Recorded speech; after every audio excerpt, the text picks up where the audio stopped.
দেয়ালে দেয়ালে ঢাকা যেন সহজে দম নিতে পারে তারাকুতি, ধোঁয়া দূর করে ঢাকাকে বাঁচানোর নানা বার্তা।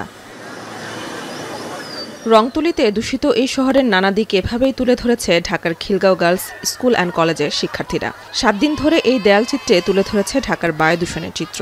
দূষণ রোধে সচেতনতা বাড়াতেই তাদের এই চেষ্টা। আমাদের কনসেপ্টটা ছিল বায়ু দূষণ প্রতিরোধে, যাতে আমরা বায়ু দূষণটা কম করি, আমরা যেখানে সেখানে ময়লা আবর্জনা না ফেলে। পরিবেশ দূষণ যেসব জিনিস হচ্ছে দূষণ করার জন্য, সেগুলো প্রতিরোধ মূলক জিনিসগুলোই আমাদের তুলে ধরা হয়েছে। এটা হচ্ছে আমাদের সবার জন্য একটা ভালো জিনিস যে আমরা মানুষকে বলতে পারবো যে তোমরা একটু বায়ু দূষণ প্রতিরোধ করো। ঢাকায় বিশ্বব্যাংকের নির্মল বায়ু মুরাল চিত্রকর্মের এই উদ্যোগ দেখতে ওয়ার্ল্ড ব্যাংকের কর্মকর্তাদের সাথে নিয়ে সকালে বায়ু দূষণ রোধ নিয়ে স্কুলের শিক্ষার্থীদের আঁকা দেয়ালচিত্র পরিদর্শন করেন পরিবেশ, বন ও জলবায়ু পরিবর্তন বিষয়ক উপদেষ্টা Syeda Rizwana Hasan.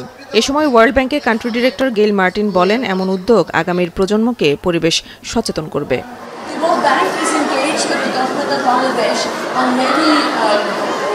Topics that relates to emission reduction and managing air quality.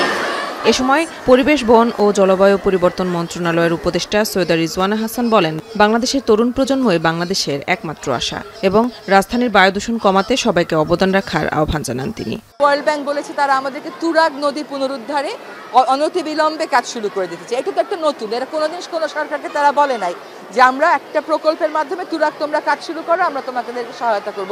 এটা তো কখনো বলেনি, প্রথম বললো। কাজে এই যে একটা কমিটমেন্ট তাদের কাছ থেকে আসলো, এটা তো একটা অন্য মাত্রার কমিটমেন্ট। এই মাত্রার কমিটমেন্ট তো আপনি কখনো দেখেননি। তারপরে একটা চলমান প্রকল্পে তারা বলছে আমরা তোমাদেরকে টাকা আরেকটু বাড়িয়ে দেব, উপকূলে তোমাদের যেগুলো বাঁধ ভঙ্গুর সেগুলো তোমরা মেরামত করে ফেলতে পারবে। তো এই মাত্রার সাহায্যের কথা তো ভলান্টারিলি আগে কখনো বলা হয় না।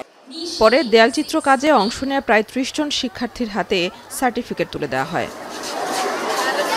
মেহেরিন অ্যানি, এখন, ঢাকা।